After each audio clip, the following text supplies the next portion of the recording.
स्वामिनारायणः साक्षादक्षरपुरुषोत्तमः सर्वेभ्यः परमां शान्तिम् आनन्दं सुखमर्पयेत्। वसुदेवसुतं देवं कंसचाणूरमर्दनं देवकी परमानन्दं कृष्णं वन्दे जगद्गुरुम्। ॐ अक्षरमहं पुरुषोत्तमदासोऽस्मि। ओम। अर्जुन को मोह व्याप्त हुआ। मोहग्रस्त अर्जुन विषादी हो गया। अब विषाद में से जो कुछ निर्णय अर्जुन ने किए हैं, वह निर्णय भगवान श्री कृष्ण को अर्जुन सुनाता है। श्रीमद् भगवद गीता के प्रथम अध्याय के अंत में ढेर सारे श्लोकों में अर्जुन अपने निर्णयों को सुनाता है। भगवान श्री कृष्ण उसको सुन रहे हैं और यह जो निर्णय अर्जुन सुनाता है उसमें वह क्या करना चाहता है, वह जस्टिफाई करना चाहता है अपने निर्णय को, जो निश्चय उन्होंने स्वयं किया। जो निर्णय जो भगवान श्री कृष्ण के निर्णय से कुछ अलग था, वो आगे जाकर हमें पता चलेगा। जो कुछ भी अर्जुन ने नक्की कर लिया है, निर्णय कर लिया है, उसको जस्टिफाई करने के लिए अब वह भिन्न भिन्न प्रकार के प्रयत्न करता है। वह विभिन्न प्रकार के तर्क ढूंढ निकालता है, रीजंस, कि मैं जो निर्णय कर रहा हूं वो क्यों योग्य है, उसके तर्क सुनाता है। हाँ, शास्त्रों को भी बीच में लाता है, पुण्य पाप की बात करता है, हिंसा अहिंसा की बात करता है, सामाजिक प्रश्नों को बीच में लाता है, युद्ध करने से क्या क्या अनिष्ट हो सकता है ऐसी बातें करता है, वर्ण संकरता की बात करता है, कुल धर्म के नाश होने की बात करता है, स्त्रियां दूषित हो जाएगी, ऐसे सामाजिक प्रश्न, धार्मिक प्रश्न, शास्त्रों की बात, पुण्य पाप की बात, विभिन्न प्रकार के तर्क, यह सब मिलाकर जस्टिफिकेशन, मैं जो कह रहा हूं वही सत्य है, मेरा निर्णय योग्य निर्णय है। तो यह सब बताने के लिए भगवान श्री कृष्ण को जो कहा वह व्यास जी ने भगवत गीता में लिखा है। अर्जुन ने क्या कहा? अर्जुन भगवान श्री कृष्ण को कहता है, हे कृष्ण, मैं न तो विजय चाहता हूं, न राज्य चाहता हूं और न सुखों को ही चाहता हूं। हे गोविंद, हमें राज्य से क्या लाभ, भोगों से क्या लाभ, अथवा जीने से भी क्या लाभ, जिनके लिए हमारी राज्य, भोग और सुख की इच्छा है, वे ही ये सब अपने प्राणों की और धन की आशा का त्याग करके युद्ध में खड़े हैं। देखिए अर्जुन के शब्द कैसे हैं, आचार्य, पिता, पुत्र और उसी प्रकार पितामह, मामा, श्वशुर, पौत्र, साले तथा अन्य जितने भी संबंधी हैं, मुझ पर प्रहार करने पर भी मैं इन्हें मारना नहीं चाहता। इतना ही नहीं, अर्जुन कहता है, हे मधुसूदन, मुझे त्रिलोकी का राज्य मिलता हो तो भी मैं इनको मारना नहीं चाहता, फिर तो पृथ्वी के लिए तो मैं इनको मारूं ही क्यों। हे जनार्दन, इन धृतराष्ट्र संबंधियों को मारकर हमें क्या प्रसन्नता होगी? इन आतताइयों को मारने से तो हमें पाप ही मिलेगा। पुण्य पाप की बात करता है अर्जुन।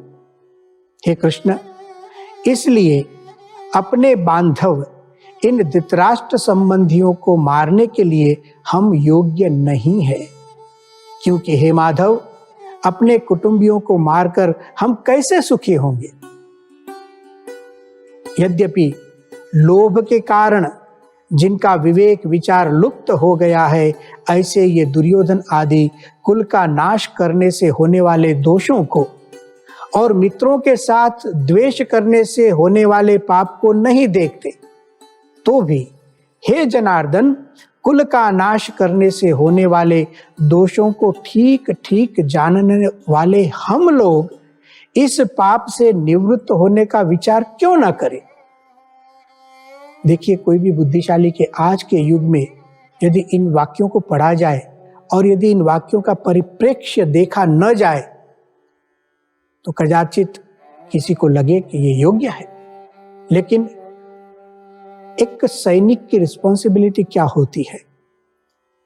उसका कर्तव्य, अर्जुन नहीं है, अर्जुन आज एक योद्धा है, धर्म युद्ध उसका कर्तव्य है।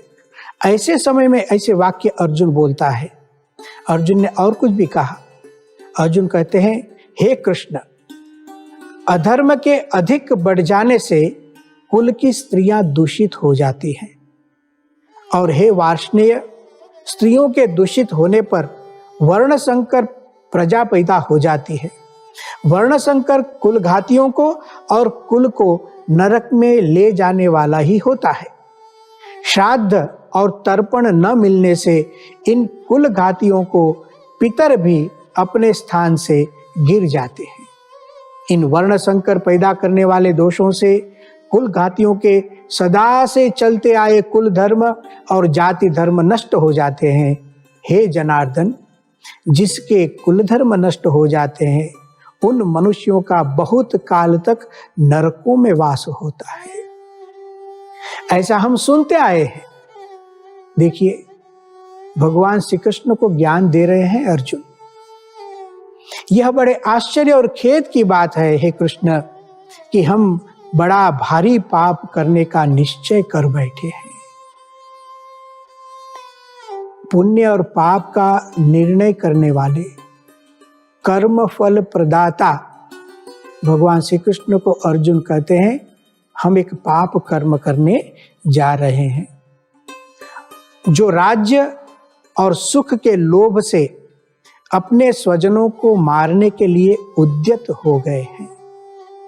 हे कृष्ण, अगर ये हाथों में शस्त्र अस्त्र लिए यह सब धृतराष्ट्र के पक्षपाती लोग युद्ध भूमि में सामना न करने वाले तथा शस्त्र रहित मुझे मार भी दे तो वह मेरे लिए बड़ा ही हितकारक होगा। ऐसी बातें अर्जुन ने सुनाई। मैंने पहले ही आपको कहा, वह जस्टिफिकेशन चाहता है अपने निर्णयों में, शास्त्रों से, तर्कों से, सामाजिक बातों से, और इन सब युक्तियों कर कर अंत में निर्णय तो एक ही था, मुझे युद्ध नहीं करना है। यह सब बताकर अर्जुन ने किया क्या? श्रीमद् भगवद गीता के प्रथम अध्याय के अंतिम श्लोक में व्यास जी ने ऐसे लिखा, एवं उक्त्वा अर्जुनः संख्ये रथोपस्थे उपाविशत् विसृज्य सशरम चापम शोक संविघ्न मानसः। प्रथम अध्याय का अंतिम श्लोक। एवं उक्त्वा, इन सब बातों को बताकर अर्जुन ने क्या किया?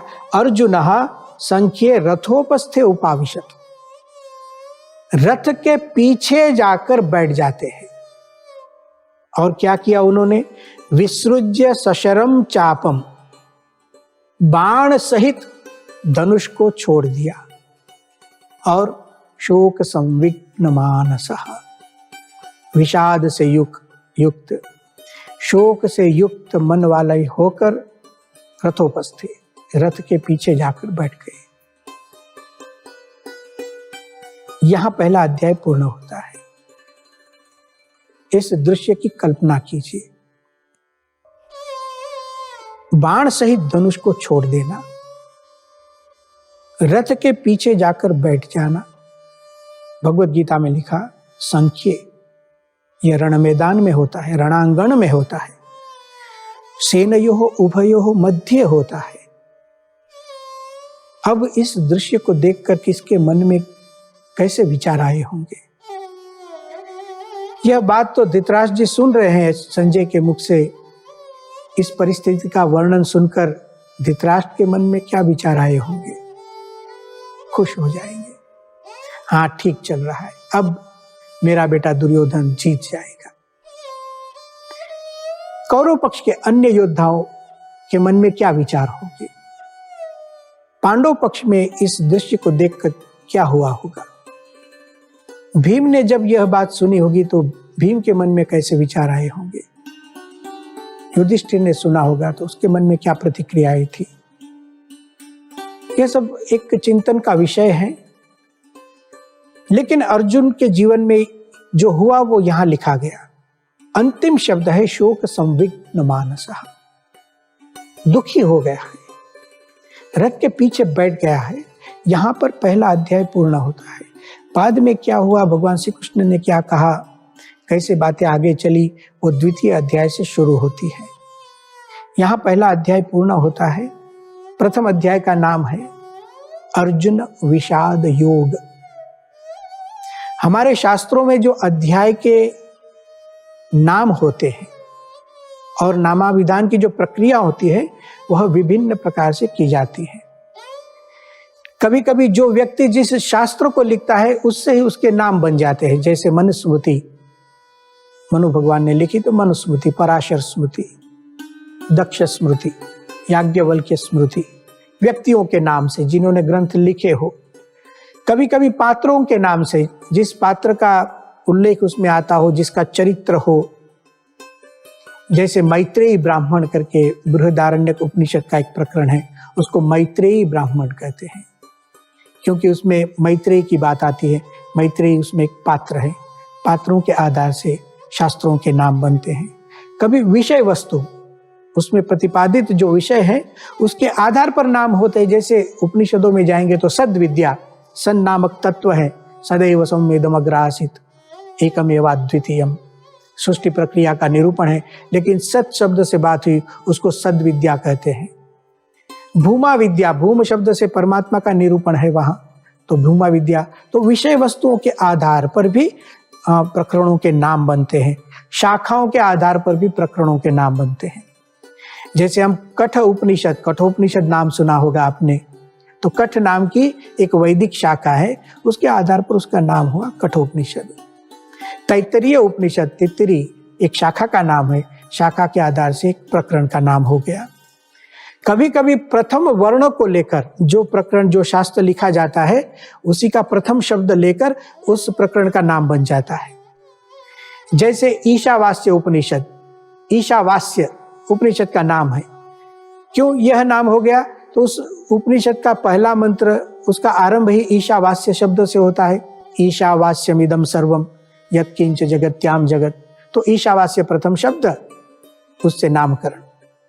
केनोपनिषद एक प्रकरण का नाम हो गया, उपनिषद का नाम बन गया। प्रथम वर्ण अक्षर उसमें केन ऐशितम पतति प्रेषितम मनः, एक प्रश्न से शुरू होता है। केन शब्द प्रथम है तो उससे एक प्रकरण का नाम हो गया। स्वरूप को लेकर कभी कभी नाम बन जाते हैं ग्रंथों के, शास्त्रों के। जैसे ब्रह्मसूत्र, सूत्र रूप में लिखा गया तो ब्रह्मसूत्र व्यास जी ने लिखे, वेदांत शास्त्र जिसको कहते हैं। स्वामीनारायण भगवान के जो उपदेश है उसको वचनामृत कहते हैं। वचन उसमें संग्रहित हुए हैं। विभिन्न प्रकार से शास्त्रों के नाम, शास्त्र के प्रकरणों के नाम बनते हैं। ऐसे श्रीमद् भगवद गीता के जो अध्याय है उनके नाम भी विषय वस्तु के आधार पर हुए हैं। प्रथम अध्याय को कहते हैं अर्जुन विषाद योग। क्यों इसको विषाद योग कहते हैं? तो इस अध्याय में प्रधानतया, बातें तो बहुत आई, लेकिन प्रधानतया अर्जुन के विषाद की बात हुई है। कृपया परया विष्टः विषेदन इदम अब्रवीत।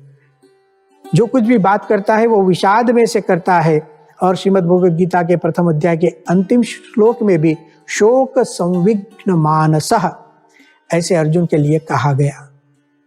शोक संविघ्न, विषाद ग्रस्त हो गया है, रथ के पीछे बैठा है। तो एक विषाद का वर्णन प्रधानता से प्रथम अध्याय में किया गया, इसलिए इस अध्याय का नाम है अर्जुन विषाद योग। यहां एक दूसरी बात करना चाहता हूं। भारतवर्ष के महान शास्त्रों की उत्पत्ति में कारण विषाद बने हैं। जैसे यहां हमने देखा कि अर्जुन को विषाद हुआ और भगवान श्री कृष्ण ने उपदेश दिया, विषाद को दूर किया और कर्तव्य में प्रेरित किया। अर्जुन के विषाद से भगवत गीता की रचना, भगवत गीता की हमें प्राप्ति हुई। इसी ढंग से आप रामायण की उत्पत्ति, उसके बारे में सोचेंगे तो वहां पर भी एक विषाद है। वाल्मीकि जी का विषाद रामायण रूपी ग्रंथ की भेंट दे रहा है। एक समय में वाल्मीकि जी बैठे थे और उसी समय में एक क्रौंच पक्षी का युगल आनंद कर रहा था, कलकल कर रहा था, और उसी वक्त एक शिकारी आता है और उसमें से एक पंछी को मार देता है, और उससे जो अन्य क्रौंच पक्षी है वो दुखी हो जाता है। उसी समय व्यास जी, वाल्मीकि जी इस दृश्य को देखते हैं और दुखी हो जाते हैं, और वह जो शिकारी उसको कहते हैं, मां निषाद, आप क्यों मार रहे हैं, आप क्यों हिंसा कर रहे हैं। और यह जो विषाद था, शोकः श्लोकत्वम आगतः, उनका शोक, उनका विषाद श्लोकत्वम एक ग्रंथ के रूप में परिणत होता है। उसी ग्रंथ का नाम है रामायण। भगवान श्री राम इस ग्रंथ के महानायक, एक ऐतिहासिक सांस्कृतिक ग्रंथ। लेकिन वाल्मीकि जी का शोक, इस शोक से, इस विषाद से हमें रामायण की प्राप्ति हुई, एक महान ग्रंथ की प्राप्ति हमें हुई। इसी तरह श्रीमद् भागवत की उत्पत्ति का भी कारण, उसमें एक विषाद को स्थान मिला है। व्यास जी को हम जानते हैं, बादरायण व्यास। उनका नाम व्यास इसलिए हुआ, उन्होंने चारों वेदों का विभाजन किया है।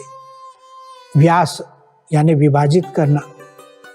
ऋग्वेद के मंत्र, यजुर्वेद के मंत्र, सामवेद के मंत्र, अथर्ववेद के मंत्र, हाँ मंत्र थे, एक दूसरे में मिल गए थे। पुनः उन्होंने वेदों को व्यवस्थित किया, इसलिए उनका नाम व्यास। बहुत बड़ी सेवा होगी। हमारे भारतीय सनातन धर्म की कितनी बड़ी सेवा उन्होंने की, कितना बड़ा उपकार उनका है। इतना ही नहीं, उन्होंने समाज के लिए उपयोगी बहुत काम किए।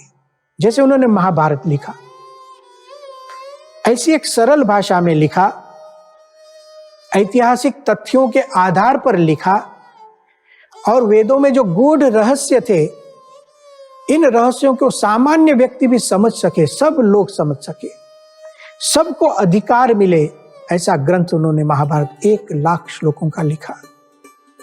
ऐसे व्यास जी सरस्वती नदी के तट पर जाते हैं, एकांत में बैठते हैं, अपने जीवन के बारे में सोचते हैं, उपलब्धियों के बारे में सोचते हैं।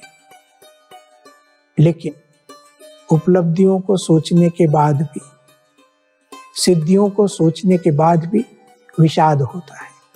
ना तुष्यत हृदयम ततः। श्रीमद् भागवत के प्रथम स्कंद में आरंभ में ही यह बात आती है। व्यास जी अपने आप के साथ बात करने लगते हैं, बोलने लगते हैं एकांत में। देखिए, व्यक्ति जब बोलने लगता है तो कितना प्रश्न गहरा होता है, तब वह बोलने लगता है। तो सरस्वती नदी के तट पर एकांत में बैठकर व्यास जी स्वयं अपनी उपलब्धियों को याद करते हैं। लेकिन विषाद क्यों होता है कि इतनी उपलब्धियां हैं, इतने कार्य मैंने किए हैं, तथापि अरे अयम में देह्यो आत्मा, यह जो मेरी आत्मा है, असंपन्न इव आभाति, परिपूर्ण नहीं लगती है, कृतकृत्यता का अनुभव नहीं होता है, सूना सूना लगता है। महान कार्य करने के बावजूद, और व्यास की बात है, ना तुष्यत हृदयम तथा। श्रीमद् भागवत को देखिए, आरंभ अति रोमांचक है। और जब चिंतित थे व्यास जी, उसी समय नारद जी वहां आते हैं। अशांति तो समझ ही जाते हैं देखकर ही। व्यास जी ने कहा कि मैं अशांत हूं, हृदय में परिपूर्णता नहीं है, कृतकृत्यता नहीं है, सूनापन लगता है। क्या कारण है? नारद जी ने उत्तर दिया कि आपने बहुत धर्म अर्थ काम सब लिखा है, सब विषयों के बारे में अद्भुत शास्त्र लिखे, महाभारत लिखा, बड़ा कार्य किया है, बड़ा उपकार किया है, फिर भी असंतोष और विषाद इसलिए है कि आपने वासुदेव भगवान की महिमा जिस ढंग से लिखनी चाहिए लिखी नहीं है। तो आप वासुदेवस्य महिमा, भगवान श्री कृष्ण की महिमा लिखिए। और जब नारद जी के इस उपदेश को सुनकर व्यास जी लिखते हैं, हमें एक श्रीमद् भागवत महापुराण की भेंट मिलती है। तो वाल्मीकि जी के विषाद से रामायण मिली, व्यास जी के विषाद से हमें श्रीमद् भागवत महापुराण जैसा ग्रंथ मिला। नारद जी स्वयं चिंतित हुए हैं, उनको भी विषाद हुआ है। अधिहि भगवः, नारद जी कहते हैं सनत कुमार नाम के शिष्य, मुझे पढ़ाइए। सनत कुमार ने कहा यद्वेत्थ तेन मोपसीद ततस्ते ऊर्ध्वं वक्ष्यामि थी। नारद जी आप जो भी जानते हैं मुझे बताइए, ततस्ते ऊर्ध्वम, उसके आगे की बात मैं आपको करूंगा। तब नारद जी ने सुनाया ऋग्वेदम भगवद्ध्येमि, यजुर्वेदम सामवेदम, आथर्वणम चतुर्थम, इतिहास पुराणम पंचमम, और ऐसे करके 22 विद्याओं का लिस्ट सुनाते हैं। इतना पढ़कर आया हूं, समझो सभी विद्या के जानकार थे। फिर नारद जी कहते हैं सोहम भगवो शोचामि, यह नारद का विषाद वाक्य है। ऐसा मैं दुखग्रस्त हूं, दुख के समुद्र में डूबा हूं। सोहम भगवो शोचामि, मैंने ऐसे सुना है तरति शोकम आत्मवित्, जो भगवान को जान लेता है वह दुख से मुक्ति पा लेता है। आप मुझे दुख से मुक्त कीजिए, तम माम शोकस्य पारम तारयतु। और फिर जाकर के नारद जी के इस विषाद वाक्य से, इस विषाद में से हमें छांदोग्य उपनिषद का 7वां अध्याय मिला, जिसे भूमा विद्या कहते हैं। भारतवर्ष की यह विशेषता है हमारे शास्त्रों की कि यह शास्त्र हमें जीवन की एक सिद्धि देते हैं, दुख मुक्ति देते हैं, सुख प्राप्ति देते हैं। केवल जिज्ञासा से यहां शास्त्रों का जन्म नहीं, केवल क्यूरियोसिटी नहीं है, मुमुक्षा है, मुक्ति की इच्छा है। और उसके उपाय के रूप में देखिए, अर्जुन के विषाद से हमें गीता की प्राप्ति हुई। विषाद को दूर कैसे करते भगवान श्री कृष्ण? भक्ति की बातें आती है, ज्ञान का सिद्धांत आता है, कर्मयोग का सिद्धांत आता है, एकाग्रता की बातें होती है। श्रीमद् भागवत आप पढ़िए, विविध स्कंद में भक्ति की गरिमा बताते हैं। तो भगवान की भक्ति, भगवान की उपासना, भगवान के स्वरूप का ज्ञान, जगत की नाशशीलता, वैराग्य, इन सब शास्त्रों को लेकर, इन सब सिद्धांतों को लेकर हमारे शास्त्र बने, जो हमारे दुख का निवारण करते हैं। तो इस ढंग से श्रीमद् भगवद गीता का प्रथम अध्याय अर्जुन विषाद योग, अर्जुन का विषाद योग की भूमिका को प्राप्त हो गया, क्योंकि भगवान श्री कृष्ण उनके साथ में थे। भले अर्जुन ने बाण सहित धनुष को छोड़ दिया, भले ही अर्जुन रथ के पीछे जाकर बैठ गया, भले ही अर्जुन की आंखों में आंसू है, उसके गात्र शिथिल है, तो भी चिंता नहीं, क्योंकि भगवान श्री कृष्ण उनके साथ है। क्या कहा भगवान श्री कृष्ण ने और सुनकर क्या हुआ अर्जुन को, अगले व्याख्यान में सुनेंगे। ओम शांति ही शांति ही शांति ही।